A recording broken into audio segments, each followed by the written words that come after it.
করছি নাকি, তোমরা যাতে ভালো মানুষ হও এবং সবাই বিজ্ঞান মনস্ক, বিজ্ঞান সচেতন হও।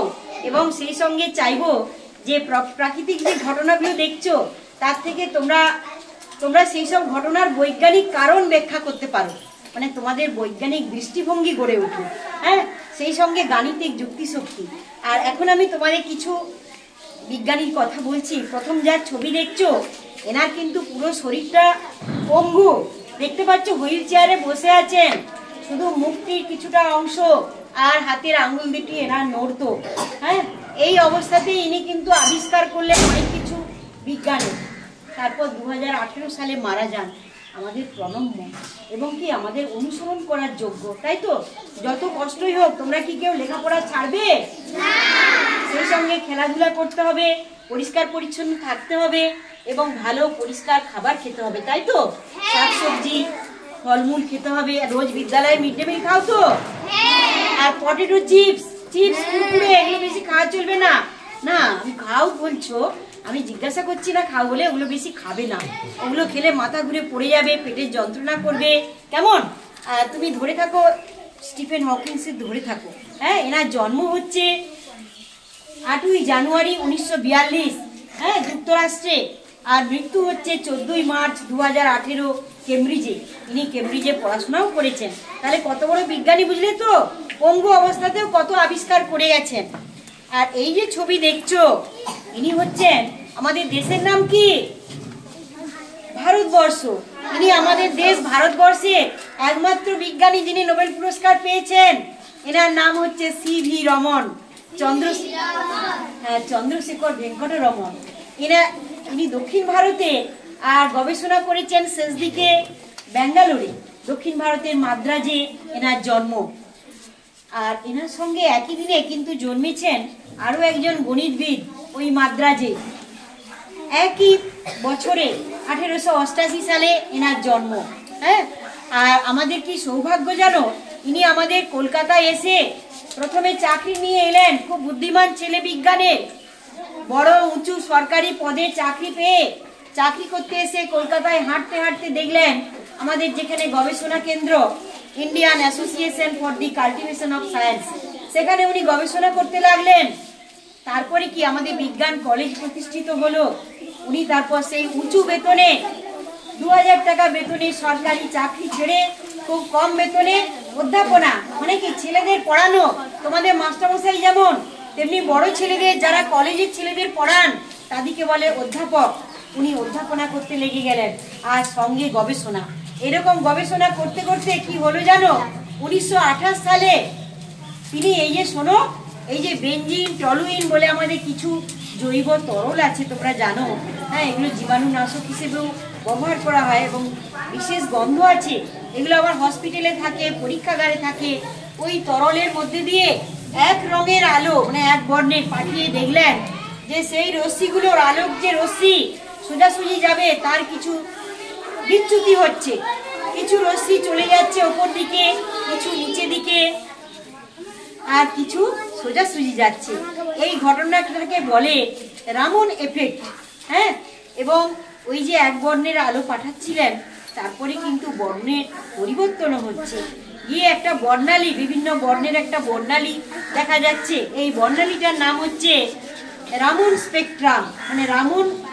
1928 সালে আর 28শে ফেব্রুয়ারি রবীন্দ্রনাথ ঠাকুরের কথা বলবেন। আর বিজ্ঞানে পেলেন কে?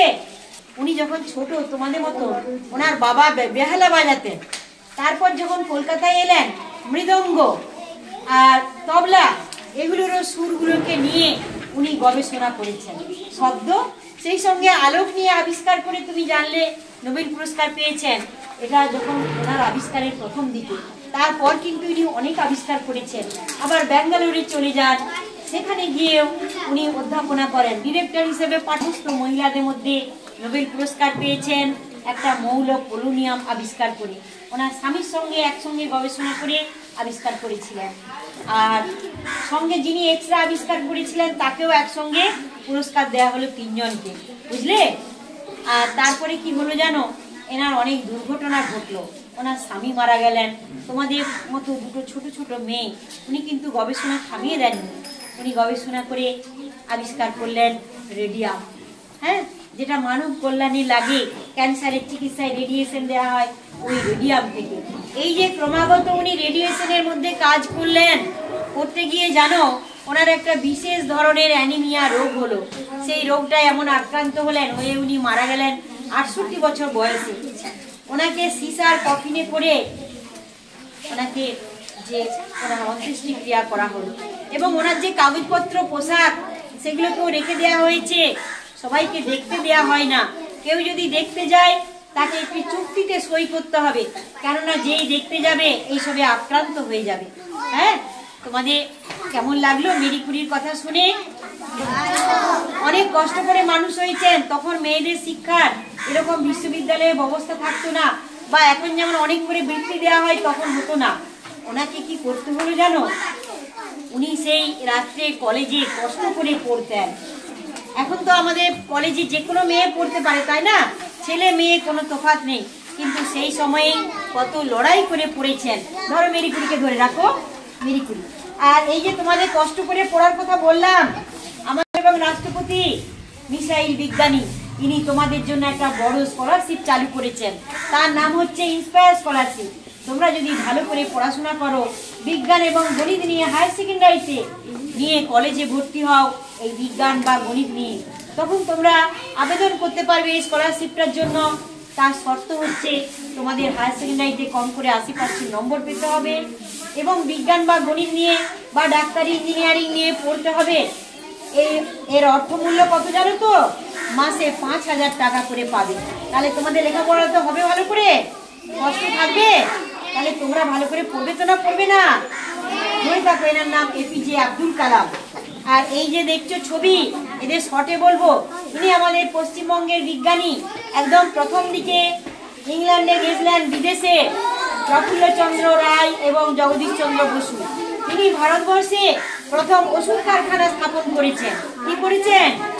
ওষুধ কারখানা স্থাপন। আমরা যে রোগ হলে এত ওষুধ খাই, তো প্রথম তার কারখানা স্থাপন করেছেন প্রফুল্লচন্দ্র। তাহলে বিজ্ঞানী হয়ে কত মানব কল্যাণের কাজ করেছেন, তাই না? আর ইনি দেখো, এই প্রফুল্লচন্দ্রের সমসাময়িক, ইনি প্রথম বলেছিলেন গাছেরও প্রাণ আছে, হ্যাঁ, আবিষ্কার করেছিলেন। তারপরে উনি আবার বলেন যে জড় পদার্থ, এই যে ইট কাঠ লোহা, এদেরও প্রাণ আছে, আর প্রাণীদের তো প্রাণ আছে, তাই না? আর এনার নাম জগদীশ চন্দ্র বসু। ইনি আর প্রফুল্লচন্দ্র একই সময়ে।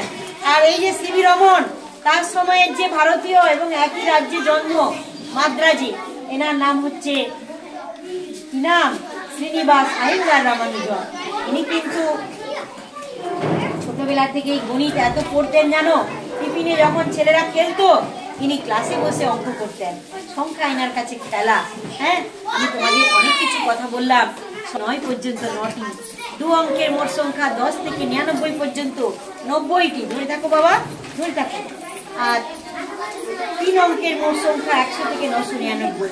তোমাদের একটা বাণী শোনাবো বলেছিলাম, শোনো এবার। আরেকটি অনুরোধ, রামকৃষ্ণ, মা শারদা, বিবেকানন্দ।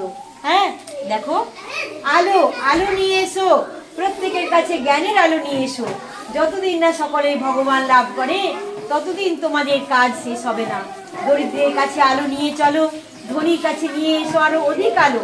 এইভাবে সবার কাছে জ্ঞানের আলো ছড়িয়ে দাও। আর ধনীর আলোর প্রয়োজন দরিদ্রের চাইতে বেশি, তাই তো? যে এইভাবে সবার কাছে জ্ঞানের আলো পৌঁছে দাও। বাকি যা তা প্রভুই করবেন। প্রভুকে ঈশ্বর আল্লাহ, কারণ তিনি তো বলেছেন কাজেই তোমার অধিকার, ফলে নয়। হ্যাঁ, আর এই বইটি তোমাদের খুব শ্রদ্ধা করে রাখতে বলেছেন স্বামী বিবেকানন্দের বাড়ির যিনি স্বামীজি। হ্যাঁ, তোমাদের বলি, আমি যে এসেছিলাম, একটু পরে চলে যাব স্যারদের সঙ্গে কথা বলে। আমার নাম হচ্ছে দুর্গা রানী দে। আমার বাড়ি কিন্তু এনাদের মা শারদা রামকৃষ্ণের বাড়ির কাছে, বিবেকানন্দেরও বাড়ির কাছে।